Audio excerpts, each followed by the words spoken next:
Esta película emplea representaciones dramáticas. Todas las palabras pronunciadas por los actores son citas exactas sacadas de entrevistas, periódicos y memorias de aquellos que lucharon.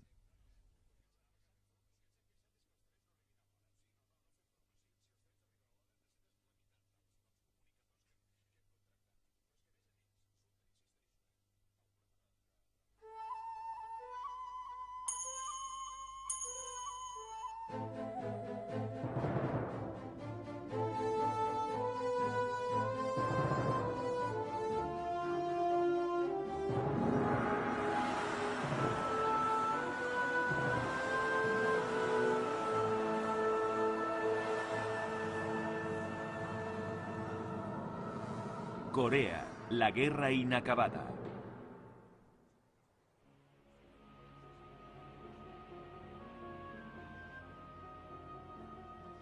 A finales del otoño de 1950, Estados Unidos envía a casa los restos de sus primeros hombres desde Corea.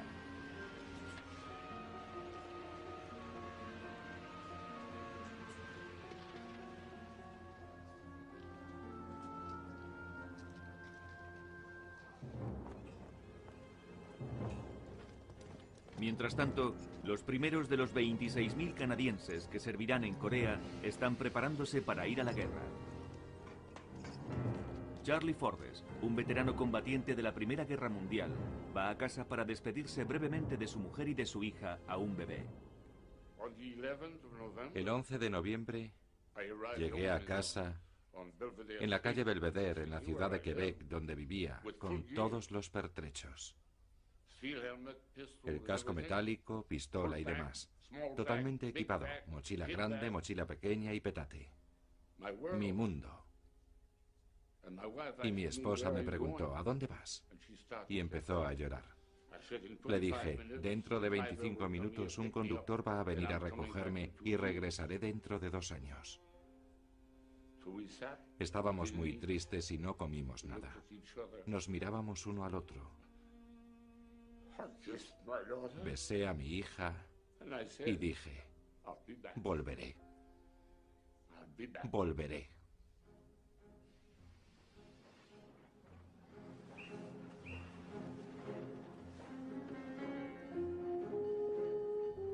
Noches silenciosas.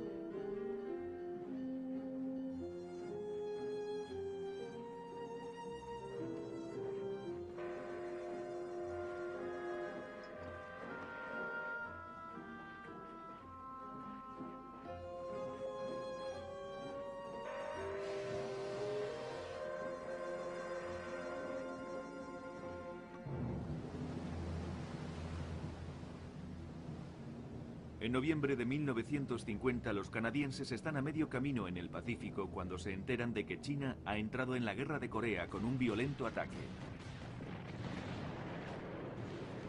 Las tropas chinas cruzan en tropel el río Yalu, la frontera de China con Corea, y metódicamente empujan a Estados Unidos y a sus aliados hacia el sur de la península de Corea. Además de Estados Unidos, otras 15 naciones han enviado ya 35.000 soldados a Corea. Y hay más en camino. Tan pronto como ponen un pie en Corea, las tropas de las Naciones Unidas son enviadas a enfrentarse al ejército chino que está aproximándose. El comandante en jefe de todas las tropas de Naciones Unidas es el general Douglas MacArthur. Había asegurado a Washington que China no entraría nunca en la guerra. Ahora está en entredicho por haber puesto temerariamente en peligro la vida de americanos y caer en la trampa de los chinos. Pero MacArthur hace una lectura más positiva. Hemos llegado, desenmascarado la trampa roja y escapado. La hábil retirada se ha llevado a cabo a tal velocidad que ha llevado a muchos comentarios de ignorantes corresponsales que nuestras tropas huían. Nada más lejos de la verdad. Nuestras tropas están con un espíritu excelente y en buenas condiciones. Washington encuentra difícil de creer las declaraciones del general MacArthur. Y un nuevo comandante en jefe de las tropas terrestres es enviado a Corea para tomar el control de la situación. El general Matthew Ridgway, un agresivo oficial militar de carrera, obtiene una impresión muy diferente de la situación y apuro del 8º Ejército norteamericano.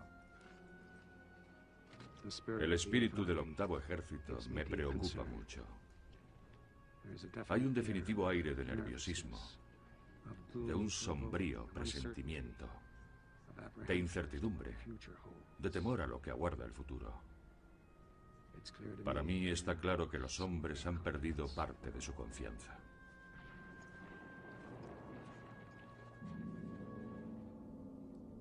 Mientras los ejércitos chino y norcoreano empujan hacia atrás a las fuerzas estadounidenses fuera de Corea del Norte, en la punta de la península de Corea, llegan los primeros canadienses al puerto surcoreano de Pusan. Han navegado hasta este puerto a bordo del buque de transporte Soldado Joe Martínez de Estados Unidos. Son la infantería ligera canadiense Princesa Patricia, conocida como la Princesa Pat. John Bishop está en ella y se pregunta en dónde se ha metido. Me acuerdo de cuando llegamos aquí, ya que ante mi gran sorpresa de un chico de 19 años, cuando miramos por la barandilla del barco vimos cadáveres flotando en el agua.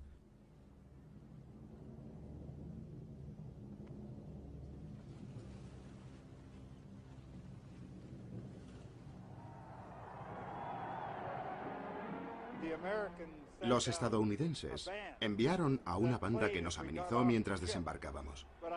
Pero no creo que demasiados de nosotros la escucháramos, porque solo mirábamos alrededor tratando de establecer un sentimiento de pertenencia en lo que íbamos a ver y vivir durante muchos meses.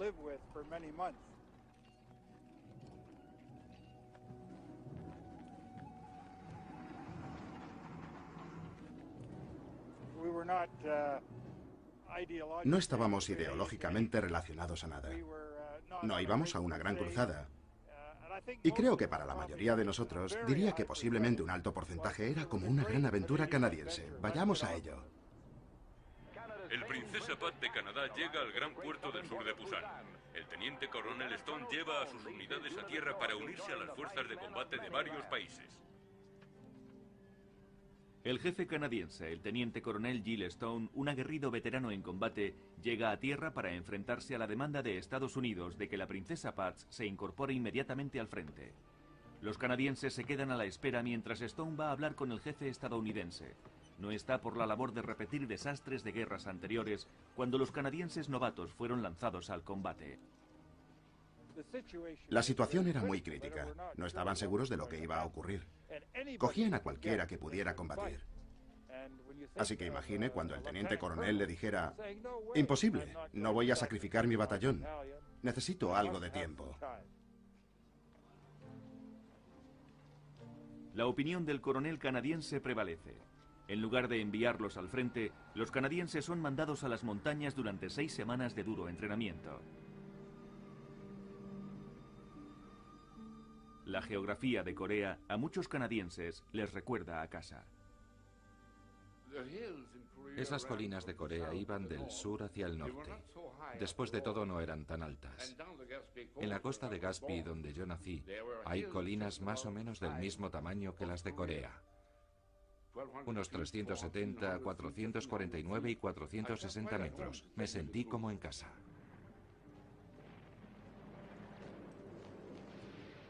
La guerra en Corea se lucha colina por colina.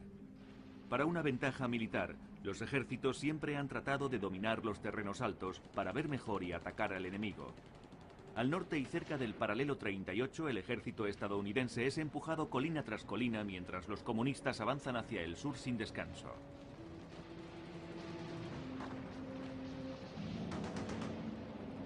El empuje alcanza su punto máximo con una mayor ofensiva china en vísperas de la Nochebuena de 1950.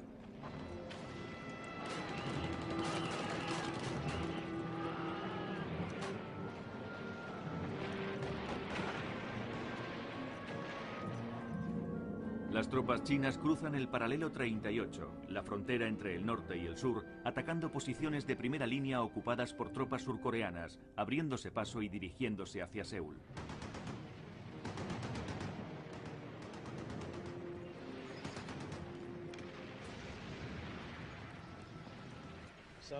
El ejército surcoreano se ha roto y empieza a huir. Nunca antes había tenido una experiencia semejante, y rezo a Dios para que no presencie de nuevo un espectáculo así.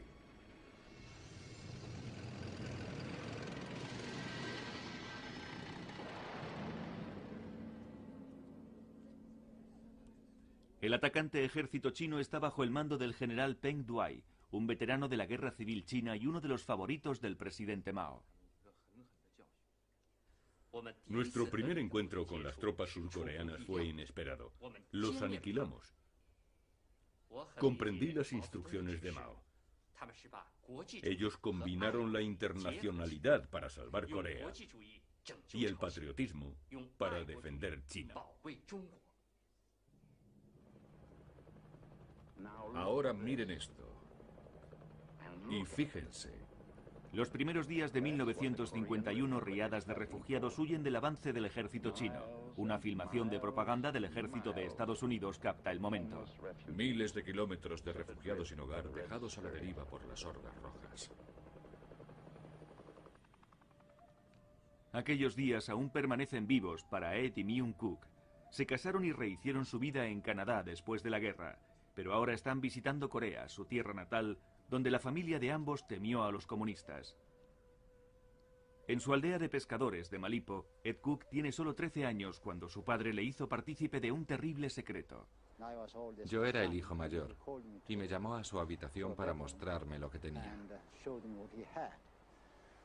Y lo que tenía era veneno.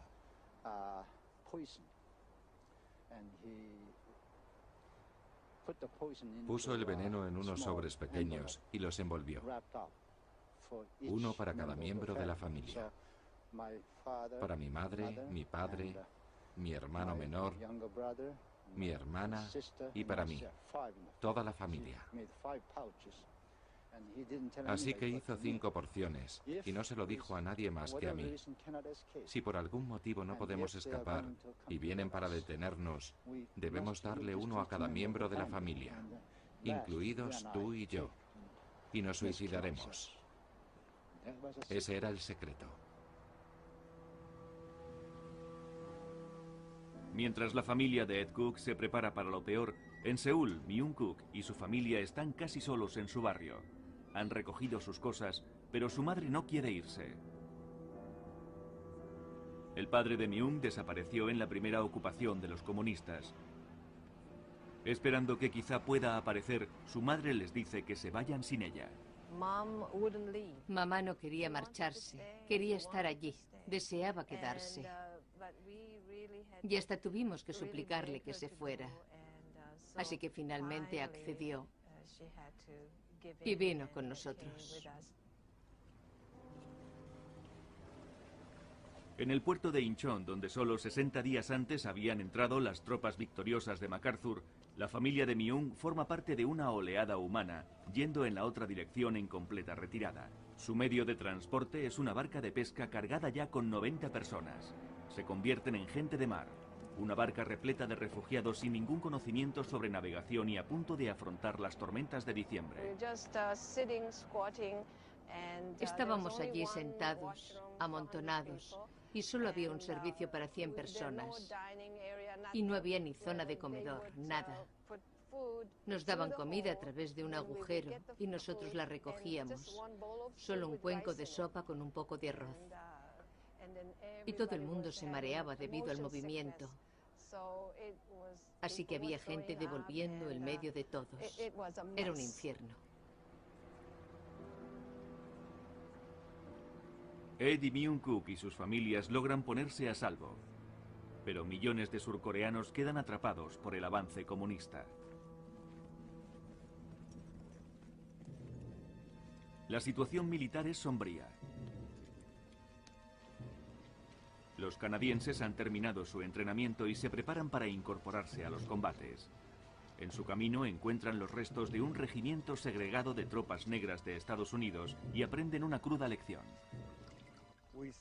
Nos detuvimos en lo que podríamos llamar un matadero. No podíamos creerlo. Y para un chico de 19 años como yo fue como decir, ¿dónde me estoy metiendo? Y era para eso. Había toda una compañía de transporte, toda de negros, que había decidido descansar allí y pasar la noche. Y llegó una patrulla de combate china y los mató a todos, 65 u 85 personas.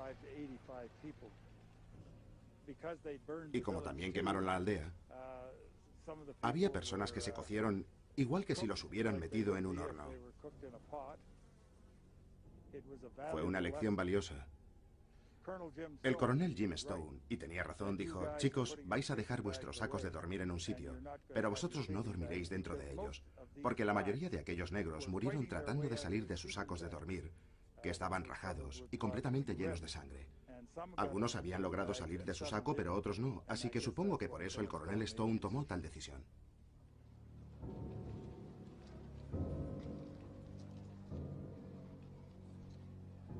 La matanza fue devastadora para la moral estadounidense, pero el general Matthew Ridgway visita las primeras líneas animando a sus tropas y reorganizándolas como una unidad de combate. Acaba con la retirada de los estadounidenses organizando todo el poder armamentístico y técnicas del ejército de Estados Unidos, y poco a poco empieza a contrarrestar el avance comunista y les empuja hacia el norte.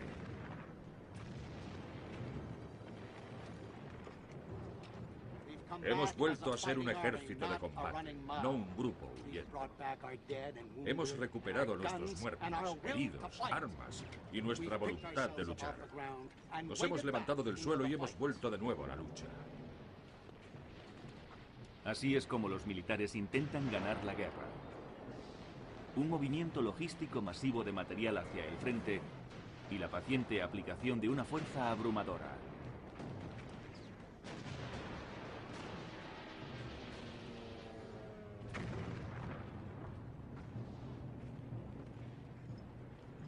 Cuando Charlie Forbes, un veterano de la Segunda Guerra Mundial con mucha experiencia, llega a Corea, se queda asombrado de la fuerza de Estados Unidos. Pude ver bombardeos, pude ver incendios por napalm, columnas de humo negro. La impresión que tuve fue, y ese fue mi primer contacto con la guerra de Corea, si hubiera podido ver una cosa parecida en Europa, hubiera podido ser una batalla del tamaño de una división o del cuerpo del ejército, con una concentración de artillería más allá de lo imaginable. Concentra más fuego allá abajo, sobre esa gente.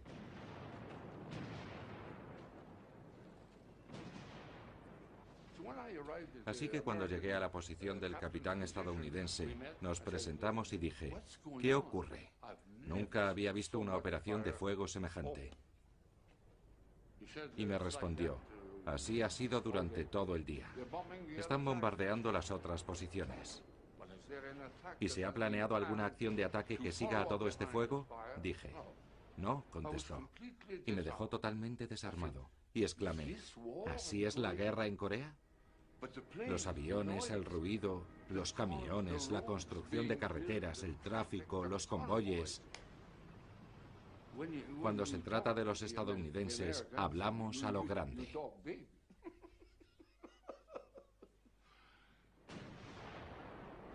Los canadienses y demás aliados van equipados con armas y tanques estadounidenses.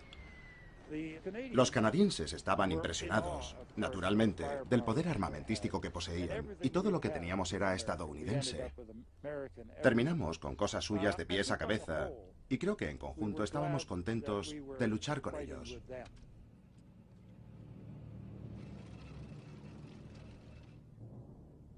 En abril de 1951, las tropas estadounidenses han retenido el avance de los chinos y están preparadas una vez más para cruzar el paralelo 38.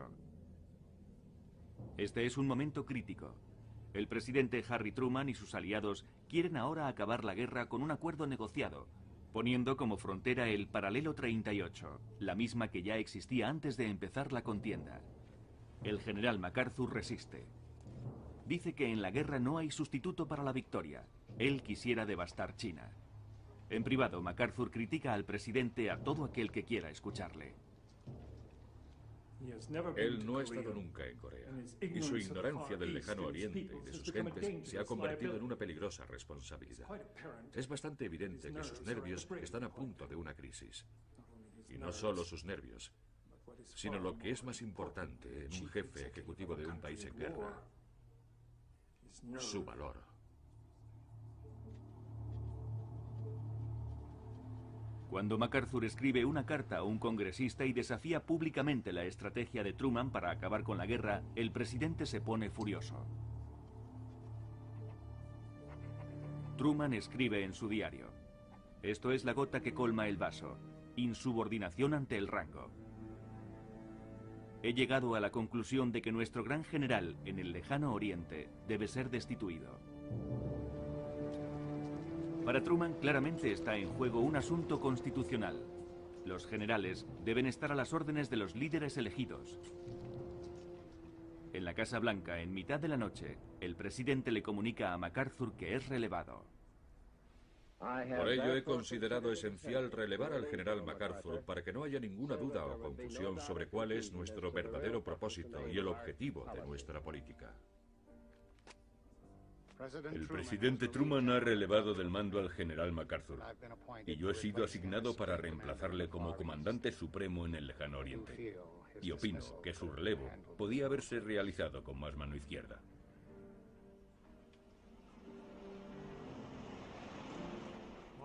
Moscú y Pekín se regocijan. Ha sonado la campana y ha prevalecido el aire vacacional. Los izquierdistas de todas partes lo celebran. Pero en el lejano oriente hay desconcierto y perplejidad. Me he convertido en un símbolo para el mundo libre.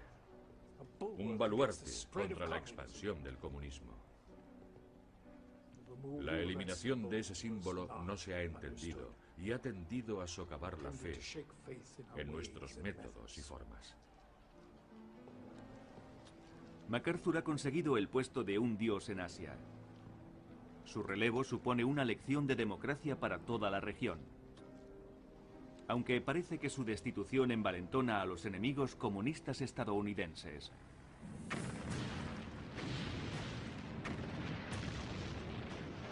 Pocos días después de la salida de MacArthur, los chinos rechazan la propuesta de Truman y lanzan una ofensiva masiva. Se precipitaron en tropel sobre el paralelo 38 dirigiéndose a Seúl. Para detener a los chinos, las fuerzas estadounidenses se concentran en un lugar llamado Gap Yeong. John Bishop ha vuelto al lugar donde él y 900 soldados canadienses llegaron y montaron el campamento, preguntándose qué estaba ocurriendo. Estábamos bastante recelosos, ya que no nos podíamos imaginar por qué nos habían traído aquí. Pero supongo que el 8º ejército debía de haber tenido alguna noticia de que algo iba a ocurrir.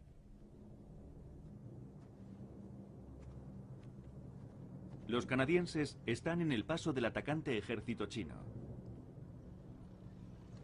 Para detener la oleada en Gap Yeong, el batallón canadiense se une al Regimiento Real Australiano. Ambos, apoyados por las armas del Regimiento de Artillería de Nueva Zelanda y los cañones de los tanques estadounidenses, reciben la orden de bloquearles el paso.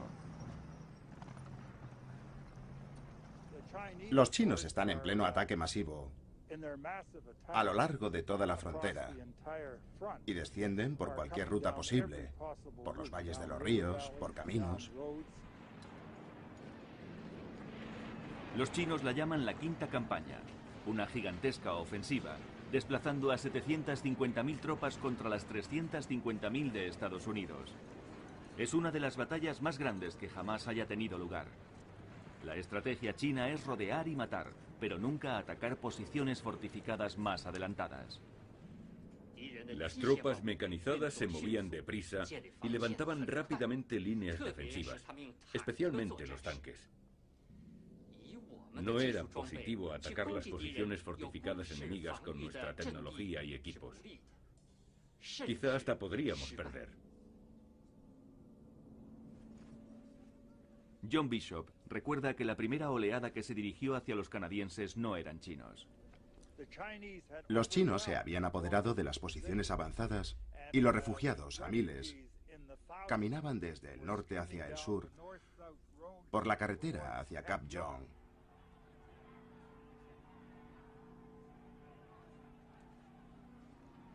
Desde el comienzo de la guerra, las fuerzas norteamericanas creían que en sus líneas se infiltraban soldados chinos y norcoreanos que supuestamente se escondían entre las columnas de refugiados.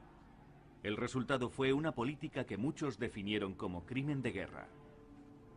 Estos documentos del ejército de Estados Unidos recientemente desclasificados de enero de 1951, catalogados como secretos, muestran que las órdenes a todas las unidades de las Naciones Unidas eran claras: detener el tráfico de civiles en cualquier dirección. La responsabilidad de abrir fuego sobre ellos e incluso bombardearles es suya. En Cap Young, a las 5:30 de la mañana del 14 de abril de 1951, justo antes de que empiece la batalla, la orden de disparar a la columna de refugiados que se acerca a las líneas canadienses es transmitida al cabo Wayne Mitchell.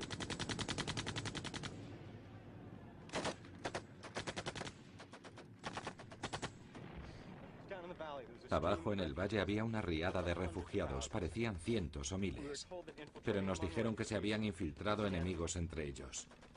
Las órdenes eran detenerlos. Me sentí horrorizado, pero me preparé e hicimos fuego rasante.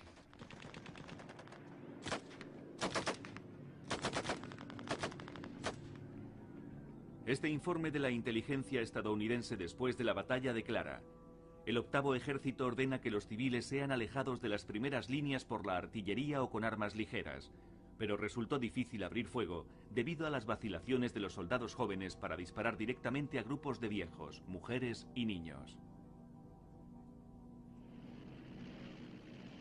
Cerca de Cap Young, 3 aviones de Estados Unidos sobrevuelan el valle ametrallando y bombardeando a los civiles.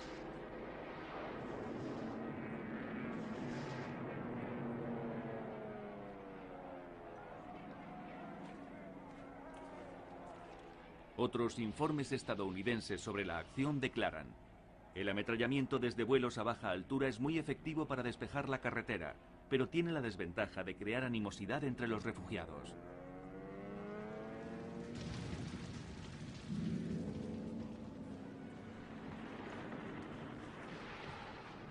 En la principal batalla de Cap Young, las fuerzas chinas con 6.000 hombres atacan la posición australiana. Los australianos luchan fuertemente apoyados por los disparos de los tanques estadounidenses.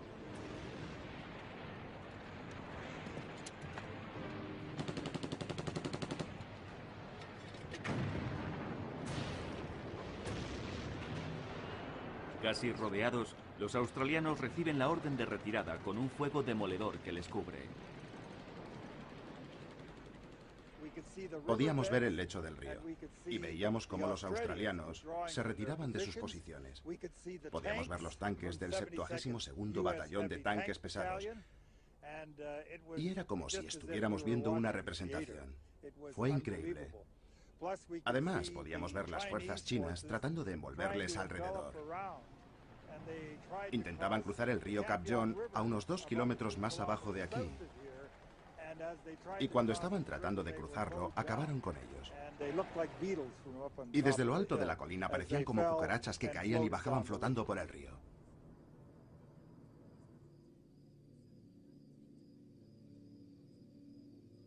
Ahora los canadienses están solos bajo la luz de la luna. La mayoría de los ejércitos modernos son reacios a atacar de noche. Los chinos no. Les gustan los ataques nocturnos. Cualquier cosa para una mayor sorpresa, confusión y aplastar al enemigo. Alrededor de medianoche estaba despierto y oí a uno de los de nuestra sección que decía: he oído al enemigo. Y durante un momento les oímos, pero luego desaparecieron. Lo siguiente que oímos fue a la compañía B, a nuestra derecha, que estaba siendo atacada. ¡Granadas! Los 100 canadienses de la compañía B recibieron toda la acometida del ataque. Lo primero que oímos fue la corneta. Todavía usaban toques de corneta. Imagino que eso les indicaba la dirección. También disparaban algunas balas trazadoras. Todo es cuestión de ponerte a disparar y disparar, coger munición de la gente que no está disparando, y luego preparar la bayoneta y a lanzar granadas.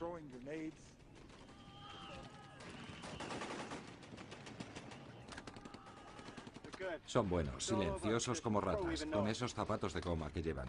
Entonces oyes un silbato y se levantan con un grito a pocos metros de nuestras posiciones y atacan. La primera oleada viene lanzando granadas y disparando sus armas. Así, oleada tras oleada, tratando de romper nuestro frente.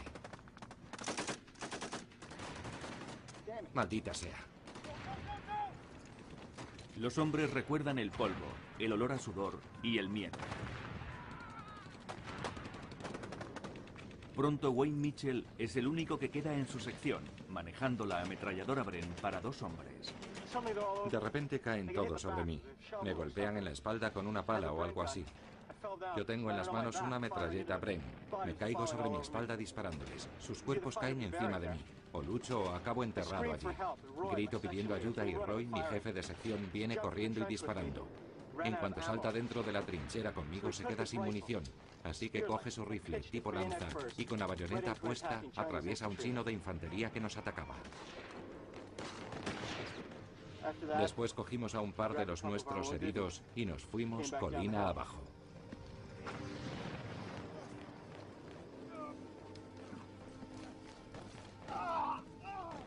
En la batalla de Cap John, mientras que algunos regimientos estadounidenses fueron rotos, los canadienses conservaron su terreno, demostrando las tácticas aprendidas de forma dura en la Segunda Guerra Mundial.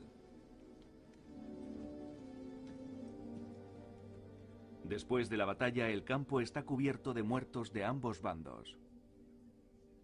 Un regimiento británico en un valle próximo sufre el 90% de bajas. Las Naciones Unidas pagan un alto precio por mantener su línea. La masiva ofensiva china en la primavera de 1951 fracasa.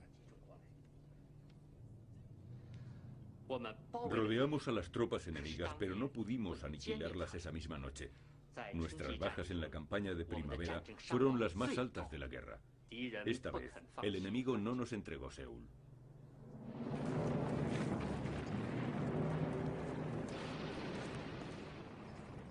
El gobierno de Estados Unidos llamó a Corea una acción policial, no realmente una guerra.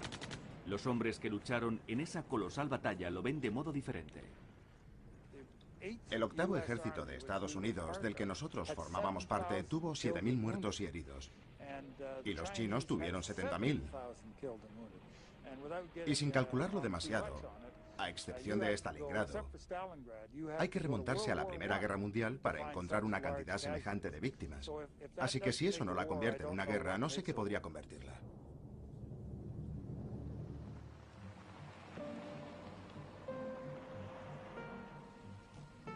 En el verano de 1951, mientras la lucha continúa, empiezan las conversaciones de paz entre ambas partes, pero ninguna de ellas está preparada para llegar a un acuerdo.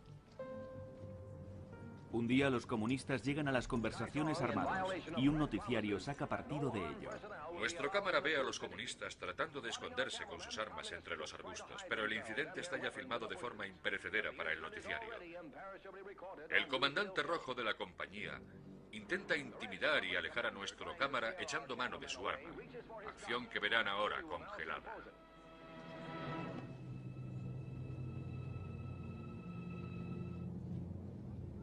Estados Unidos responde ametrallando los cuarteles generales de las delegaciones de Corea del Norte y de China.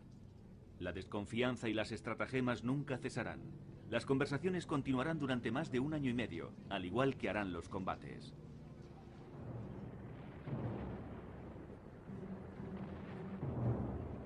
Se llegó a un punto muerto a lo largo del paralelo 38 dividiendo las dos Coreas. Dos grandes ejércitos observándose por encima de una tierra de nadie que empezaba en la costa de una Corea y se extendía 240 kilómetros en la otra.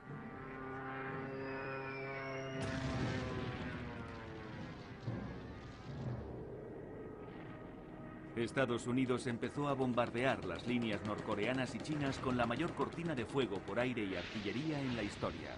Una campaña celebrada por las filmaciones de propaganda de Estados Unidos. Los pilotos de la primera ala aérea de la Marina lanzan sus cohetes justo sobre las madrigueras comunistas. Primero, un gran apoyo aéreo.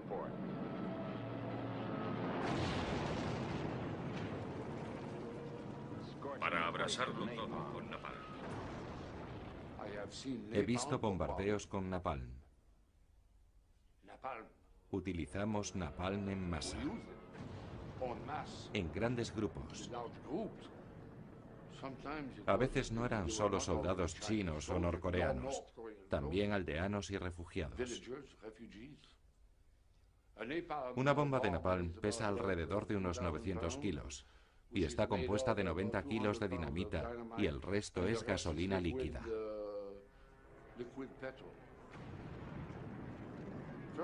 Primero la bomba cae al suelo, cae desde la panza del avión, golpea el suelo, rebota, explota y esparce todo su contenido alrededor. La temperatura sube a miles de grados Fahrenheit y todo lo que ha quedado debajo se cuece. Tanques. La temperatura en un tanque con la escotilla cerrada, te fríes ahí dentro. Los chinos eso no lo tenían.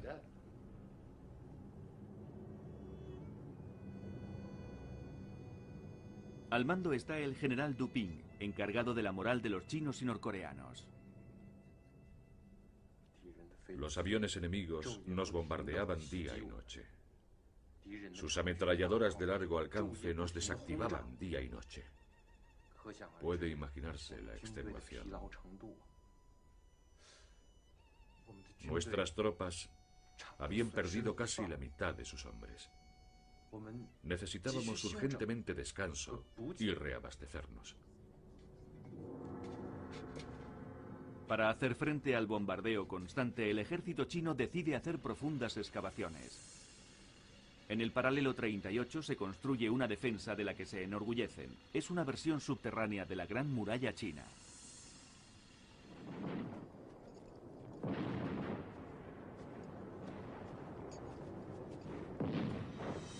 Cuando las tropas estadounidenses no pueden sacar a los chinos con granadas, traen los lanzallamas para atacar los túneles.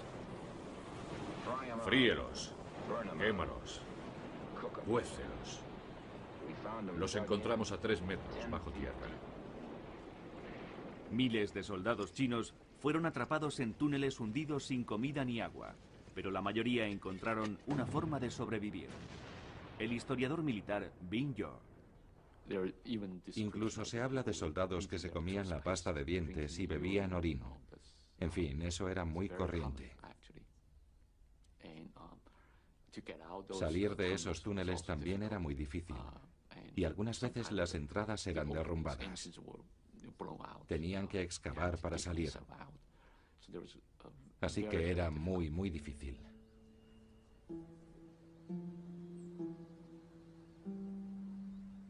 En Pyongyang, la capital de Corea del Norte, actualmente todavía se pueden ver los signos de la enorme campaña aérea que tuvo lugar contra Corea del Norte hace más de 50 años. Todavía hay señales de los bombardeos aliados en el cemento de los contrafuertes debajo de los puentes. El capítulo más largo de esa campaña aérea se lanza en agosto de 1951. Se la llama Operación Estrangulamiento. El objetivo es romper las líneas de suministro comunistas para obligarles a rendirse por hambre. En 250 días, la Fuerza Aérea y los pilotos de la Marina realizaron 90.000 misiones. Las armas, potentes explosivos, napalm, bombas de fragmentación y cohetes. Los blancos, prácticamente cualquier cosa que se moviera. Locomotoras, trenes, hacer trizas los raíles, las áreas de concentración, puentes, carreteras. Incluso las películas de propaganda china admitían que conducir un camión para el ejército chino se había convertido en la tarea más peligrosa en la guerra de Corea. Naturalmente muchos de ellos debían conducir durante la noche y también la mayoría debía de hacerlo sin luces. Eso significaba que si encendías las luces te exponías a los bombardeos nocturnos. Los norteamericanos siempre tenían bombardeos sobrevolando de noche esas líneas de comunicación y era muy peligroso. La carretera fue bombardeada muchas veces. Todo puente en Corea de 20 metros de largo fue bombardeado varias veces. Lo reparaban y volvían a bombardearlo. Y los norteamericanos también lanzaban esas minas o bombas en las que se puede accionar la explosión o inhabilitarlas. Así que fue muy difícil para los conductores. Más de 34.000 camiones fueron destruidos. 1 de cada 5 conductores de camiones del ejército chino murió en acción, aunque el porcentaje de víctimas se dobla entre las tropas en las líneas del frente. La campaña aérea es uno de los aspectos más controvertidos de la guerra de Corea. Con la excusa de que el enemigo podía esconderse en cualquier parte, la Fuerza Aérea de Estados Unidos, violando las reglas de guerra, buscó el blanco en los civiles, en sus casas, aldeas, pueblos y ciudades. Actualmente en Corea del Norte el recuerdo de esa campaña aérea todavía está latente. En la granja colectiva de Taekam, el encargado Park Jae-hong recuerda a los aviones estadounidenses. Dice que iban a bombardear la aldea día sí, día no, pero una incursión sobresale. Primero, oíamos el ruido de los motores de los B-29 y muchos más aviones pequeños. Algunos granjeros se fueron al refugio, pero los demás no pudieron. Dispararon las ametralladoras desde los aviones y los granjeros se quedaron confusos. Luego empezaron a lanzar un montón de bombas. En ese bombardeo, de entre las 100 granjas que había, 78 fueron destruidas y murieron 213 granjeros.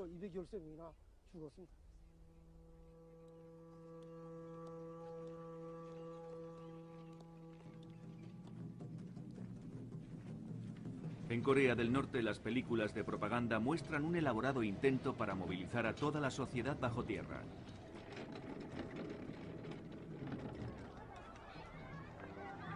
Los escolares entran todos los días en cuevas para sus clases.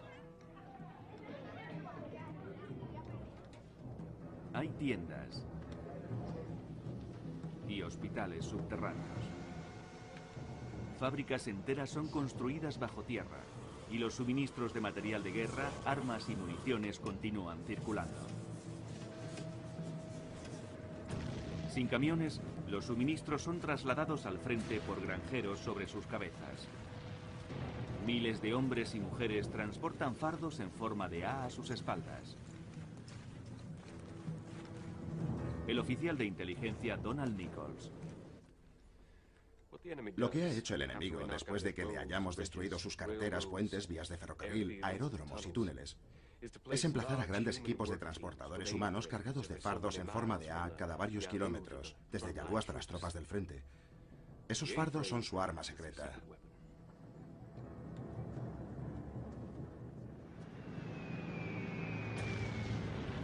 La masiva campaña aérea contra Corea del Norte puede que no pare el suministro de armas y municiones hacia el frente, pero tiene éxito en cuanto a evitar que lleguen la mayoría de alimentos a las tropas comunistas. Les llega menos del 40% de la comida necesaria para su supervivencia.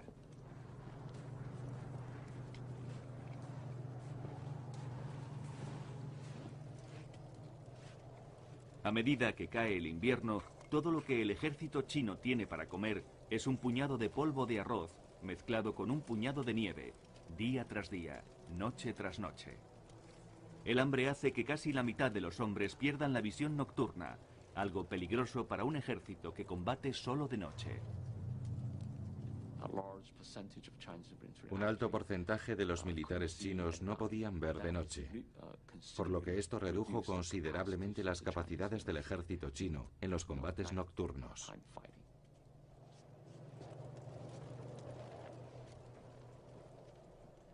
Soldados hambrientos empezaron a saquear el campo coreano buscando comida desesperadamente. Eso preocupaba al general Dupin. Eso me preocupaba. Ellos decían, ¿es que no hemos venido a luchar para los coreanos y sufrimos hambre y frío por ello? ¿Qué hay de malo en que comamos y bebamos parte de sus alimentos? Medio ciego y hambriento, el ejército chino, asombrosamente, después de 8 meses de la operación Estrangulamiento, aún se mueve y encuentra nuevas formas para golpear al corazón de las fuerzas de Naciones Unidas.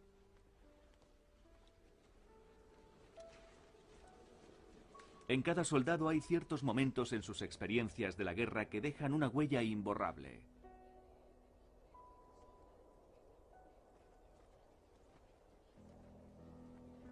Para los soldados de varios países que luchan en Corea, uno de esos momentos es la Nochebuena de 1951.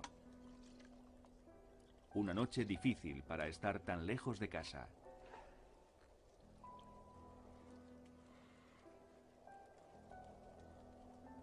Charlie, tráeme mi bayoneta.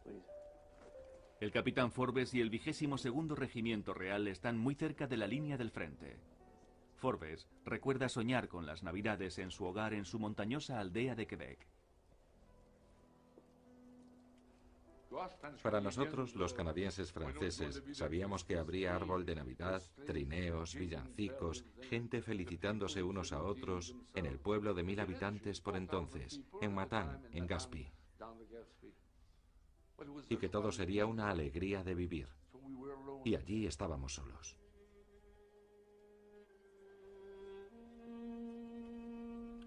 Llegan noticias del cuartel general que marcan aquella Nochebuena de forma memorable.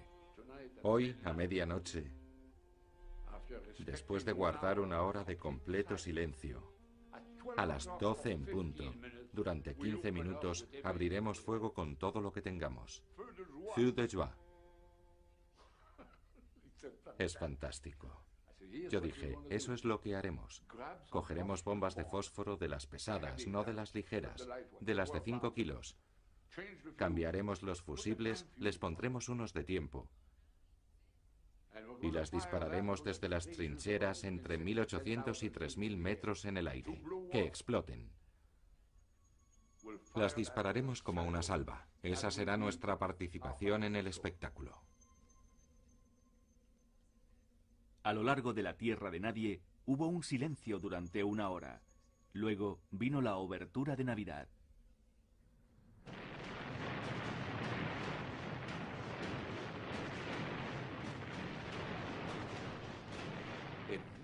Una explosión gigantesca. Un enorme ruido, un ruido ensordecedor. Y mientras el fuego salía despedido, grité: un momento, la salva. Se vio un rastro de fuego y allá en lo alto del cielo, una especie de explosión apagada.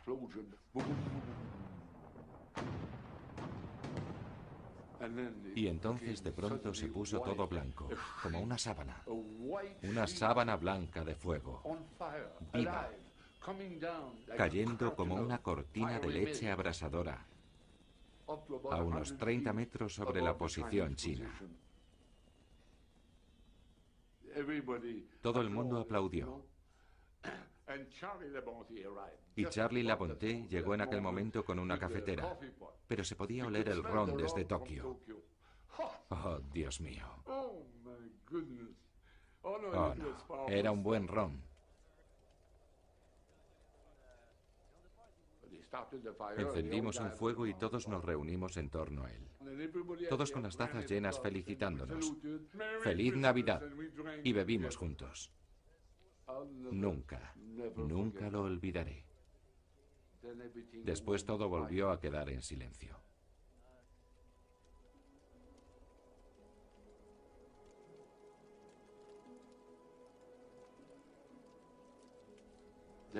Entonces, viniendo de la posición china, con unos altavoces muy potentes, potentísimos, primero muy bajito, muy suave, se oyó una música, una melodía que fue amplificándose gradualmente.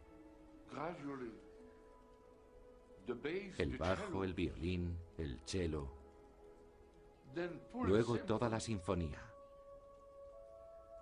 Y era Noche de Paz. Justo después de todo aquel ruido y aquellos disparos, esa dulce y suave melodía. Casi se nos agarrota la lengua, la garganta, y nos sale el corazón del cuerpo. Todos nos miramos unos a otros, nos sentamos y lloramos.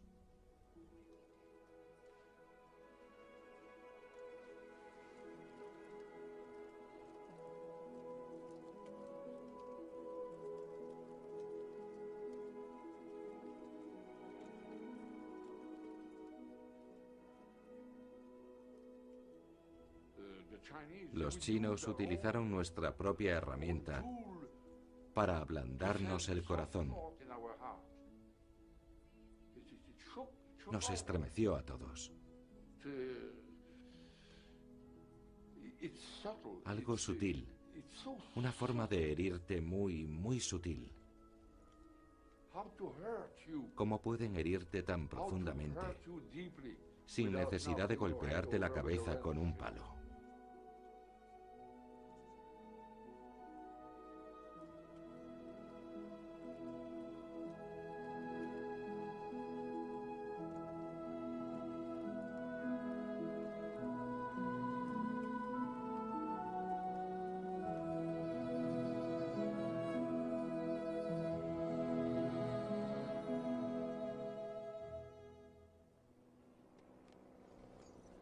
La guerra de Corea iba a seguir durante otras navidades y algo más. Morirán millones más. Y Estados Unidos será acusado de desplegar secretamente nuevas armas. Las armas biológicas.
Les pondremos unos de tiempo y las dispararemos desde las trincheras entre 1800 y 3000 metros en el aire. Que exploten. Las dispararemos como una salva. Esa será nuestra participación en el espectáculo. A lo largo de la Tierra de Nadie hubo un silencio durante 1 hora. Luego vino la obertura de Navidad.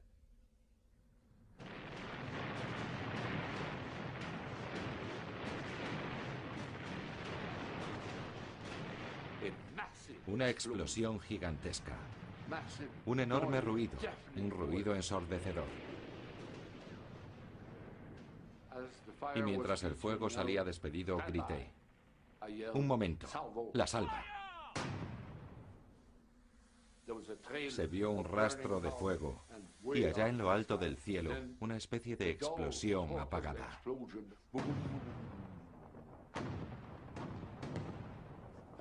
Y entonces de pronto se puso todo blanco, como una sábana blanca de fuego, viva, cayendo como una cortina de leche abrasadora, a unos 30 metros sobre la posición china. Todo el mundo aplaudió. Y Charlie Labonte llegó en aquel momento con una cafetera, pero se podía oler el ron desde Tokio. Oh, Dios mío. Oh, no, era un buen ron. Encendimos un fuego y todos nos reunimos en torno a él. Todos con las tazas llenas felicitándonos. ¡Feliz Navidad! Y bebimos juntos. Nunca lo olvidaré. Después todo volvió a quedar en silencio.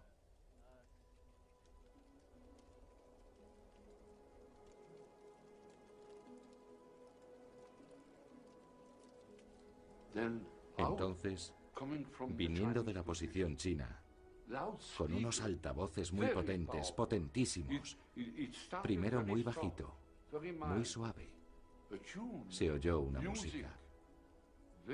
Una melodía que fue amplificándose gradualmente.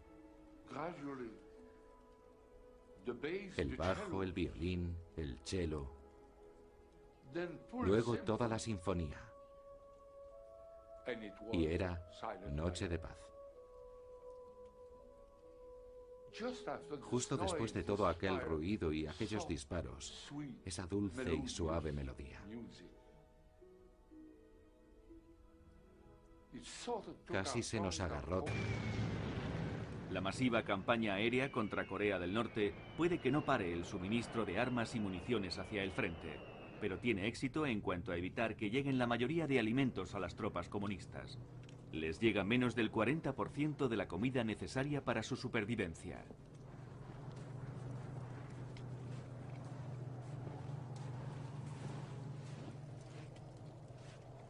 A medida que cae el invierno, todo lo que el ejército chino tiene para comer es un puñado de polvo de arroz mezclado con un puñado de nieve, día tras día, noche tras noche.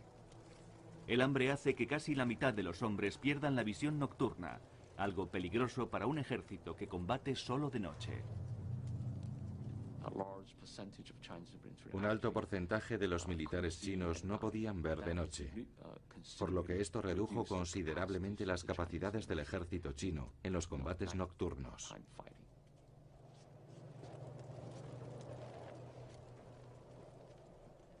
Soldados hambrientos empezaron a saquear el campo coreano buscando comida desesperadamente. Eso preocupaba al general Dupin. Eso me preocupaba. Ellos decían, ¿es que no hemos venido a luchar para los coreanos y sufrimos hambre y frío por ello? ¿Qué hay de malo en que comamos y bebamos parte de sus alimentos? Medio ciego y hambriento, el ejército chino, asombrosamente, después de 8 meses de la operación Estrangulamiento, aún se mueve y encuentra nuevas formas para golpear al corazón de las fuerzas de Naciones Unidas.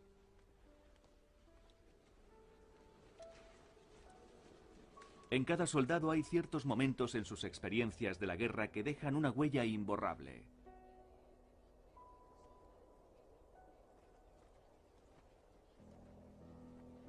Para los soldados de varios países que luchan en Corea, uno de esos momentos es la Nochebuena de 1951. Una noche difícil para estar tan lejos de casa.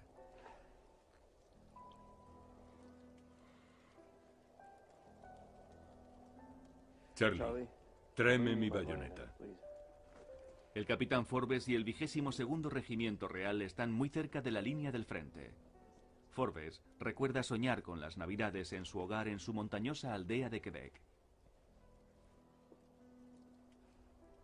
Para nosotros, los canadienses franceses, sabíamos que habría árbol de Navidad, trineos, villancicos, gente felicitándose unos a otros en el pueblo de 1000 habitantes por entonces, en Matane, en Gaspé.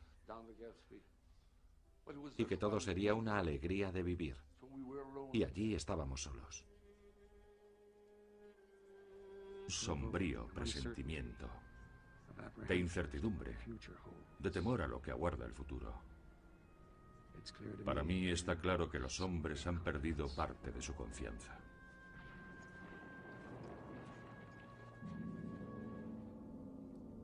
Mientras los ejércitos chino y norcoreano empujan hacia atrás a las fuerzas estadounidenses fuera de Corea del Norte, en la punta de la península de Corea, llegan los primeros canadienses al puerto surcoreano de Pusan. Han navegado hasta este puerto a bordo del buque de transporte Soldado Joe Martínez de Estados Unidos. Son la infantería ligera canadiense Princesa Patricia, conocida como la Princesa Pat. John Bishop está en ella y se pregunta en dónde se ha metido. Me acuerdo de cuando llegamos aquí, ya que ante mi gran sorpresa de un chico de 19 años, cuando miramos por la barandilla del barco vimos cadáveres flotando en el agua.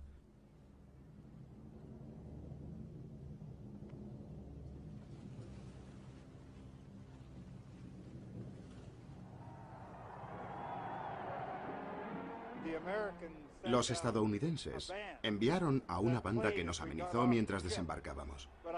Pero no creo que demasiados de nosotros la escucháramos, porque solo mirábamos alrededor tratando de establecer un sentimiento de pertenencia en lo que íbamos a ver y vivir durante muchos meses.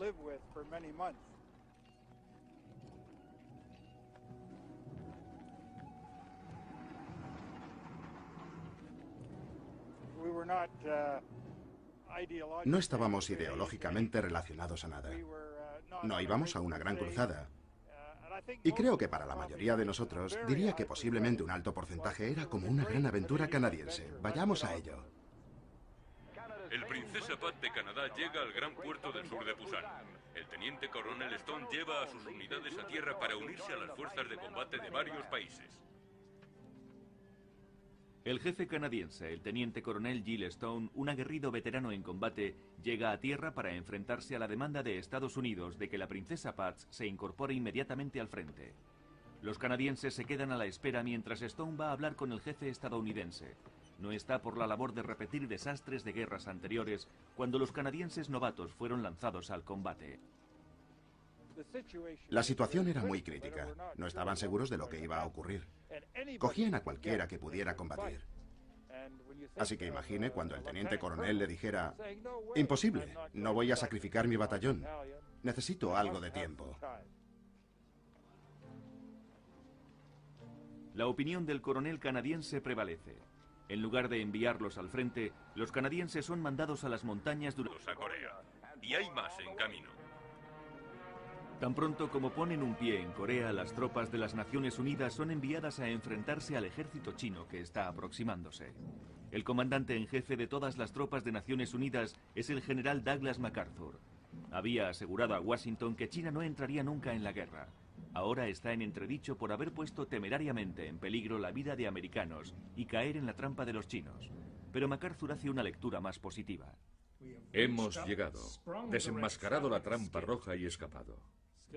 La hábil retirada se ha llevado a cabo a tal velocidad que ha llevado a muchos comentarios de ignorantes corresponsales que nuestras tropas huían.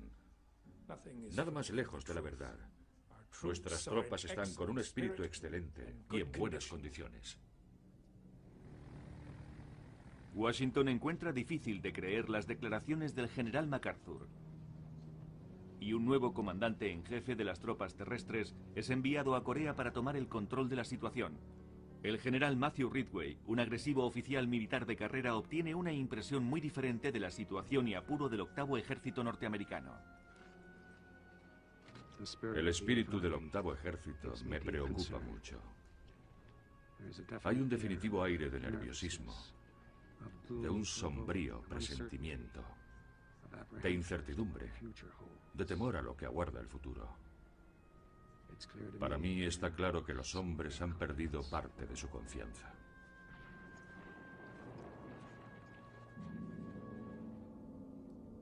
Mientras los ejércitos chino y norcoreano empujan hacia atrás a las fuerzas estadounidenses fuera de Corea del Norte, en la punta de la península de Corea, llegan los primeros canadienses al puerto surcoreano de Pusan.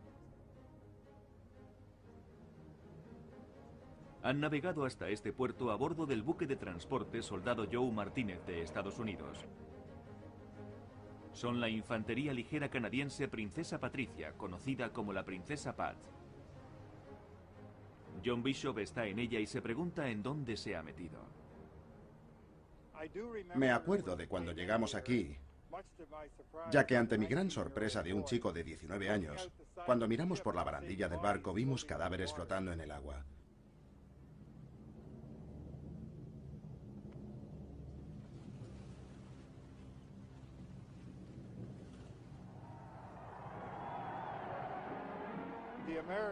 Los estadounidenses enviaron a una banda que nos amenizó mientras desembarcábamos. Pero no creo que demasiados de nosotros la escucháramos, porque solo mirábamos alrededor tratando de establecer un sentimiento de pertenencia en lo que íbamos a ver y vivir durante muchos meses. Jungkook y su familia están casi solos en su barrio. Han recogido sus cosas, pero su madre no quiere irse. El padre de Myung desapareció en la primera ocupación de los comunistas. Esperando que quizá pueda aparecer, su madre les dice que se vayan sin ella. Mamá no quería marcharse, quería estar allí, deseaba quedarse. Y hasta tuvimos que suplicarle que se fuera. Así que finalmente accedió y vino con nosotros. En el puerto de Incheon, donde solo 60 días antes habían entrado las tropas victoriosas de MacArthur, la familia de Myung forma parte de una oleada humana, yendo en la otra dirección en completa retirada. Su medio de transporte es una barca de pesca cargada ya con 90 personas. Se convierten en gente de mar. Una barca repleta de refugiados sin ningún conocimiento sobre navegación y a punto de afrontar las tormentas de diciembre. Estábamos allí sentados, amontonados, y solo había un servicio para 100 personas. Y no había ni zona de comedor, nada. Nos daban comida a través de un agujero y nosotros la recogíamos. Solo un cuenco de sopa con un poco de arroz. Y todo el mundo se mareaba debido al movimiento. Así que había gente devolviendo el medio de todos. Era un infierno. Ed y Myung-Kook y sus familias logran ponerse a salvo. Pero millones de surcoreanos quedan atrapados por el avance comunista. La situación militar es sombría. Los canadienses han terminado su entrenamiento y se preparan para incorporarse a los combates. En su camino encuentran los restos de un regimiento segregado de tropas negras de Estados Unidos y aprenden una cruda lección. Nos detuvimos en lo que podríamos llamar un matadero. No podíamos creerlo. Y para un chico de 19 años como yo fue como decir, ¿dónde me estoy metiendo? Y era para eso. Había toda una compañía de transporte, toda de negros, que había decidido descansar allí y pasar la noche. Y llegó una patrulla de combate china y los mató a todos, 65 u 85 personas. Y como también quemaron la aldea, había personas que se cocieron igual que si los hubieran metido en un horno. Fue una lección valiosa. El coronel Jim Stone, y tenía razón, dijo, chicos, vais a dejar vuestros sacos de dormir en un sitio, pero vosotros no dormiréis dentro de ellos, porque la mayoría de aquellos negros murieron tratando de salir de sus sacos de dormir, que estaban rajados y completamente llenos de sangre. Los norteamericanos siempre tenían bombardeos sobrevolando de noche esas líneas de comunicación, y era muy peligroso. La carretera fue bombardeada muchas veces. Todo puente en Corea de 20 metros de largo fue bombardeado varias veces. Lo reparaban y volvían a bombardearlo. Y los norteamericanos también lanzaban esas minas o bombas en las que se puede accionar la explosión o inhabilitarlas. Así que fue muy difícil para los conductores. Más de 34.000 camiones fueron destruidos. 1 de cada 5 conductores de camiones del ejército chino murió en acción, aunque el porcentaje de víctimas se dobla entre las tropas en las líneas del frente. La campaña aérea es uno de los aspectos más controvertidos de la guerra de Corea. Con la excusa de que el enemigo podía esconderse en cualquier parte, la Fuerza Aérea de Estados Unidos, violando las reglas de guerra, buscó el blanco en los civiles, en sus casas, aldeas, pueblos y ciudades. Actualmente en Corea del Norte el recuerdo de esa campaña aérea todavía está latente. En la granja colectiva de Taekam, el encargado Park Jae-hong recuerda a los aviones estadounidenses. Dice que iban a bombardear la aldea día sí, día no, pero una incursión sobresale. Primero, oíamos el ruido de los motores de los B-29 y muchos más aviones pequeños. Algunos granjeros se fueron al refugio, pero los demás no pudieron.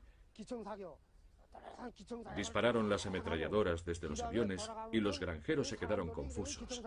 Luego empezaron a lanzar un montón de bombas. En ese bombardeo, de entre las 100 granjas que había, 78 fueron destruidas y murieron 213 granjeros.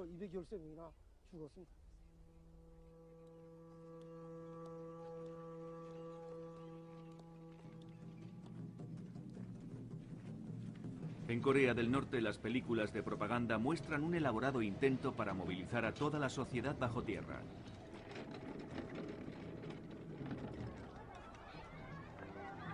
Los escolares entran todos los días en cuevas para sus clases. Hay tiendas y hospitales subterráneos. fábricas enteras son construidas bajo tierra y los suministros de material de guerra, armas y municiones continúan circulando. Sin camiones, los suministros son trasladados al frente por granjeros sobre sus cabezas. Miles de hombres y mujeres transportan fardos en forma de A sus espaldas. Habían perdido casi la mitad de sus hombres. Necesitábamos urgentemente descanso y reabastecernos. Para hacer frente al bombardeo constante, el ejército chino decide hacer profundas excavaciones. En el paralelo 38 se construye una defensa de la que se enorgullecen. Es una versión subterránea de la Gran Muralla China.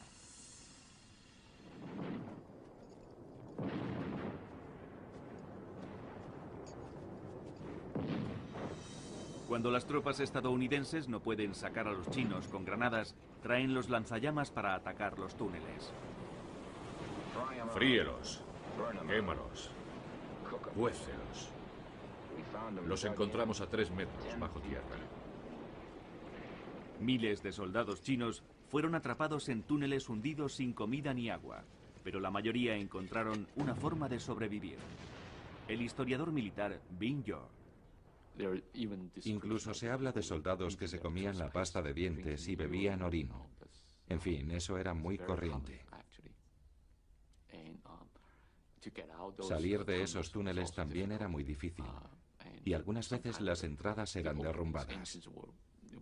Tenían que excavar para salir. Así que era muy, muy difícil.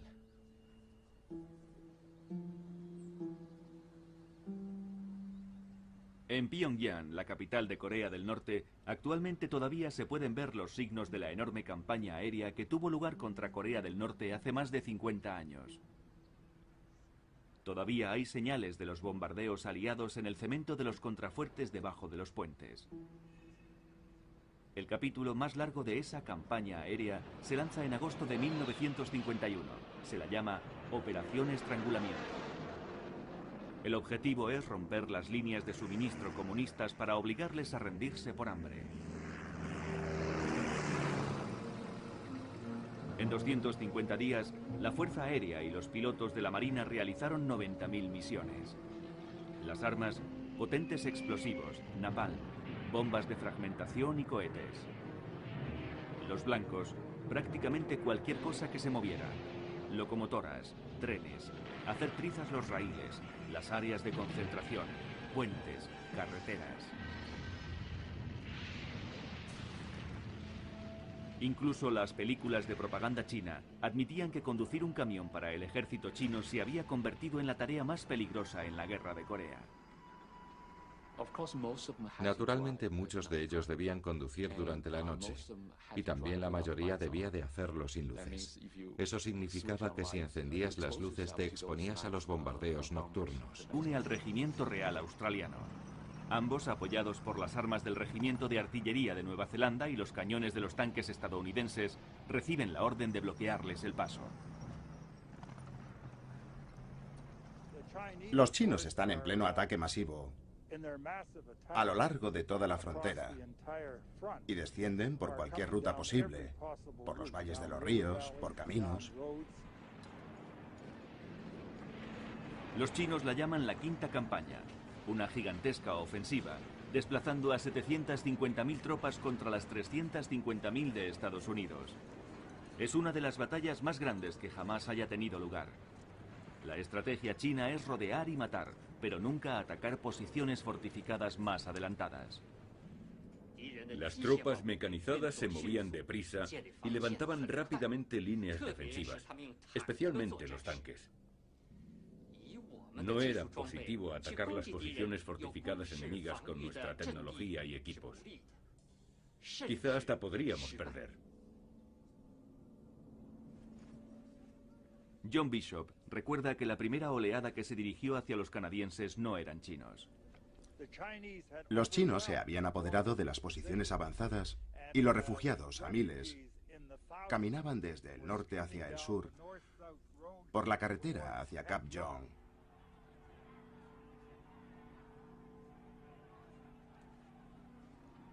Desde el comienzo de la guerra, las fuerzas norteamericanas creían que en sus líneas se infiltraban soldados chinos y norcoreanos que supuestamente se escondían entre las columnas de refugiados. El resultado fue una política que muchos definieron como crimen de guerra. Estos documentos del ejército de Estados Unidos recientemente desclasificados de enero de 1951, catalogados como secretos, muestran que las órdenes a todas las unidades de las Naciones Unidas eran claras: detener el tráfico de civiles en cualquier dirección. La responsabilidad de abrir fuego sobre ellos e incluso bombardearles es suya. En Cap Young, a las 5:30 de la mañana del 14 de abril de 1951, justo antes de que empiece la batalla, la orden de disparar a la columna de refugiados que se acerca a las líneas canadienses es transmitida al cabo Wayne Mitchell.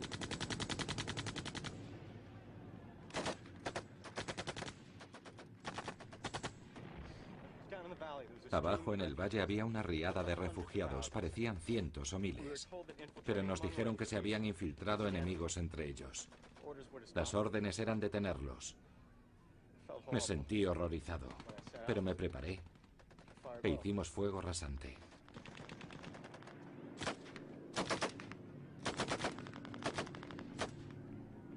Teníamos era estadounidense. Terminamos con cosas suyas de pies a cabeza y creo que en conjunto estábamos contentos de luchar con ellos.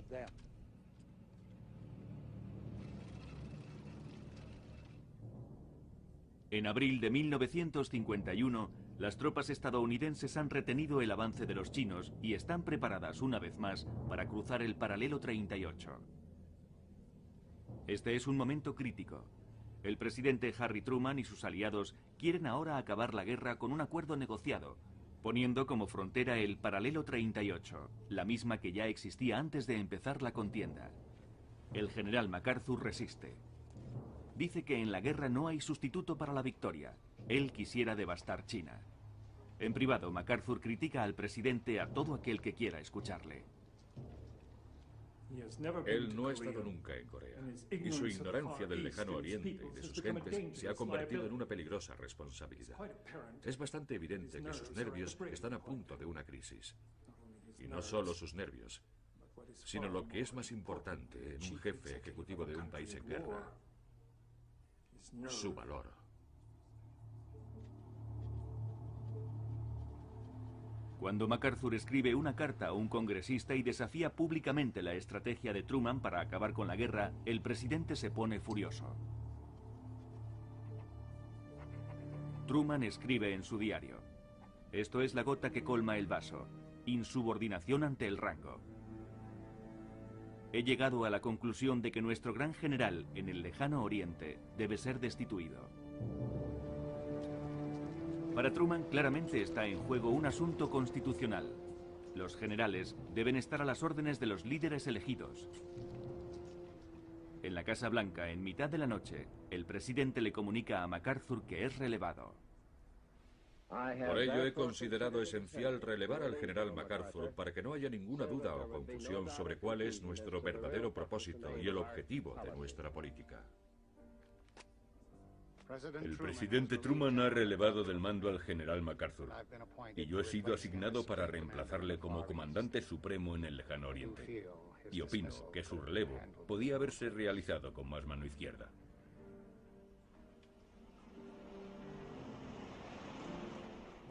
Moscú y Pekín se regocijan. Ha sonado la campana y ha prevalecido el aire vacacional. Los izquierdistas de todas partes lo celebran.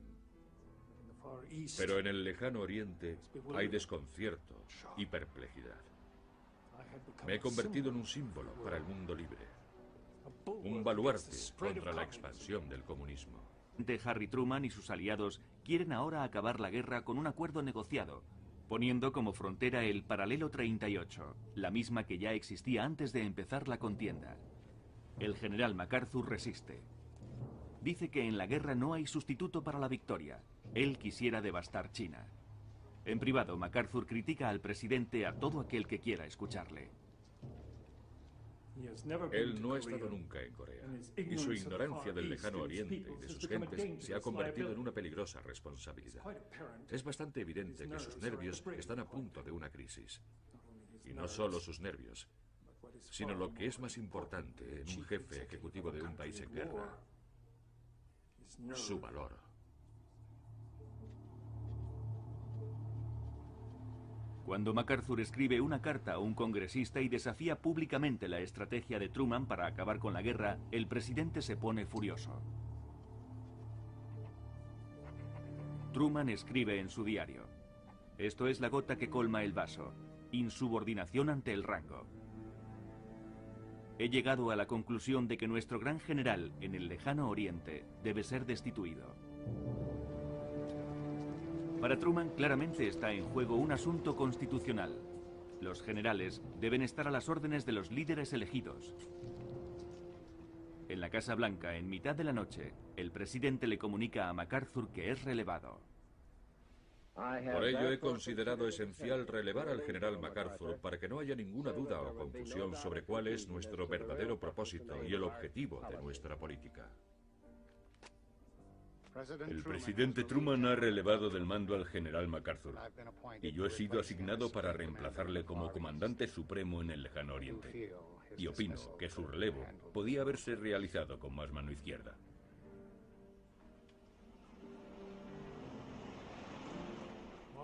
Moscú y Pekín se regocijan. Ha sonado la campana y ha prevalecido el aire vacacional. Los izquierdistas de todas partes lo celebran. Pero en el lejano oriente hay desconcierto y perplejidad. Me he convertido en un símbolo para el mundo libre, un baluarte contra la expansión del comunismo. La eliminación de ese símbolo no se ha entendido y ha tendido a socavar la fe en nuestros métodos y formas. MacArthur ha conseguido el puesto de un dios en Asia. Su relevo supone una lección de democracia para toda la región. Aunque parece que su destitución envalentona a los enemigos comunistas estadounidenses. Y vino con nosotros. En el puerto de Incheon, donde solo 60 días antes habían entrado las tropas victoriosas de MacArthur, la familia de Myung forma parte de una oleada humana, yendo en la otra dirección en completa retirada. Su medio de transporte es una barca de pesca cargada ya con 90 personas. Se convierten en gente de mar. Una barca repleta de refugiados sin ningún conocimiento sobre navegación y a punto de afrontar las tormentas de diciembre. Estábamos allí sentados, amontonados, y solo había un servicio para 100 personas. Y no había ni zona de comedor, nada. Nos daban comida a través de un agujero y nosotros la recogíamos. Solo un cuenco de sopa con un poco de arroz. Y todo el mundo se mareaba debido al movimiento. Así que había gente devolviendo el medio de todos. Era un infierno.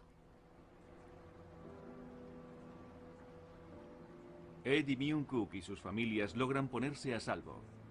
Pero millones de surcoreanos quedan atrapados por el avance comunista. La situación militar es sombría.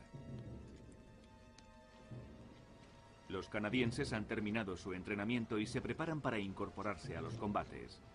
En su camino encuentran los restos de un regimiento segregado de tropas negras de Estados Unidos y aprenden una cruda lección.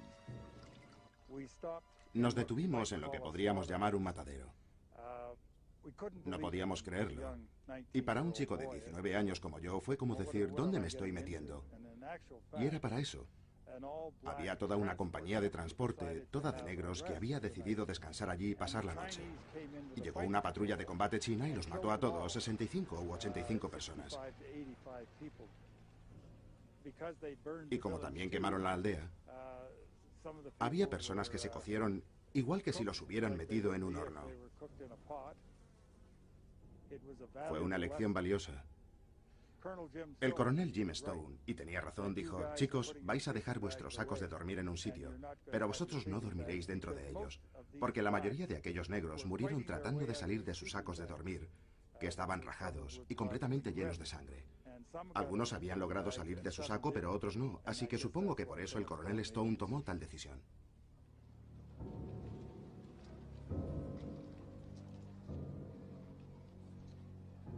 La matanza fue devastadora para la moral estadounidense, pero el general Matthew Ridgway visita las primeras líneas animando a sus tropas y reorganizándolas como una unidad de combate. Acaba con la retirada de los estadounidenses organizando todo el... Naturalmente, del poder armamentístico que poseían, y todo lo que teníamos era estadounidense. Terminamos con cosas suyas de pies a cabeza, y creo que en conjunto estábamos contentos de luchar con ellos.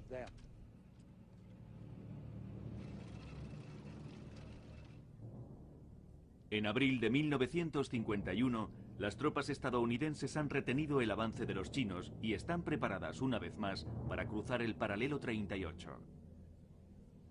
Este es un momento crítico.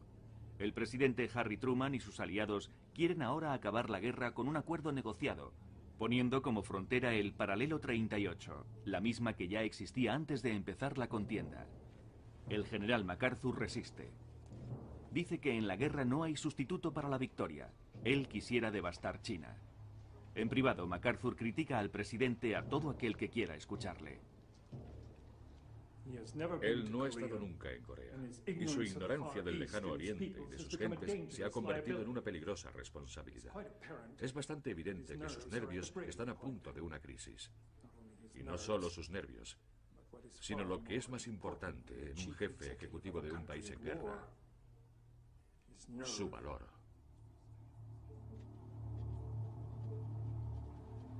Cuando MacArthur escribe una carta a un congresista y desafía públicamente la estrategia de Truman para acabar con la guerra, el presidente se pone furioso.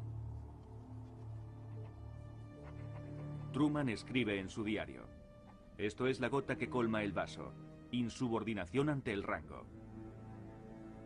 He llegado a la conclusión de que nuestro gran general en el lejano oriente debe ser destituido.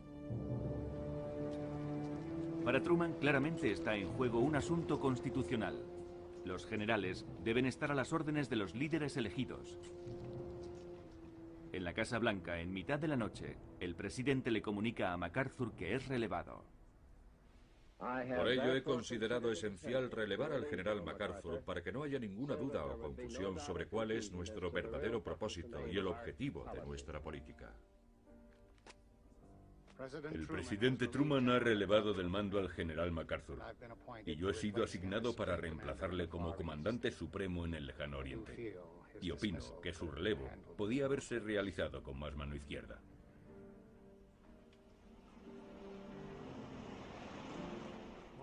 Moscú y Pekín se regocijan. Ha sonado la campana y ha prevalecido el aire vacacional. Los izquierdistas de todas partes lo celebran. Pero en el lejano oriente hay desconcierto y perplejidad. Me he convertido en un símbolo para el mundo libre.